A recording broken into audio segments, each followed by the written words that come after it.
एक गांव में एक छोटी सी दुकान थी जिसमें एक बुढ़िया गरम गरम पकौड़ियां बेचा करती थी। उसकी पकौड़ियों का स्वाद इतना लाजवाब था कि गांव के लोग ही नहीं, दूर दूर से लोग उसकी दुकान पर आते थे।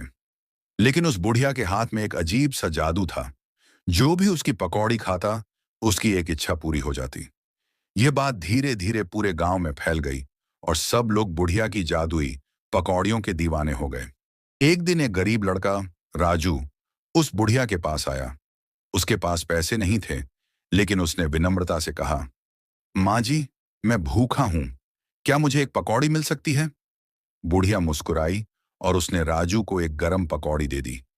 जैसे ही राजू ने पकौड़ी खाई, उसके मन में एक विचार आया, काश मेरे पास बहुत सारा धन होता। और तुरंत उसके हाथ में एक सोने का सिक्का आ गया। यह देखकर गांव वालों का विश्वास और भी बढ़ गया। हर कोई अपनी इच्छा लेकर बुढ़िया की दुकान पर आने लगा। लेकिन एक लालची सेठ, बंसी लाल, बुढ़िया के जादू का राज समझना चाहता था। एक रात वह चुपके से बुढ़िया के घर चला गया और देखा कि बुढ़िया एक पुरानी किताब से मंत्र पढ़ रही है। अगले दिन उसने बुढ़िया से ज्यादा पकौड़ी बनाने का राज पूछा, लेकिन बुढ़िया हंसकर बोली, बेटा, यह सिर्फ सच्चे दिल वालों के लिए है। सेठ ने जबरदस्ती बुढ़िया से किताब छीन ली, लेकिन जैसे ही उसने मंत्र पढ़ना चाहा, किताब हवा में उड़ गई और एक जोर का तूफान आया। बुढ़िया ने कहा, लोभ और चोरी से तुम्हें कुछ नहीं मिलेगा सेठ जी।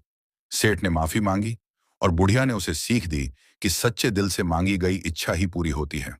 और तब से बुढ़िया की जादुई पकौड़ी सिर्फ सच्चे दिल वालों की इच्छा पूरी करती रही है।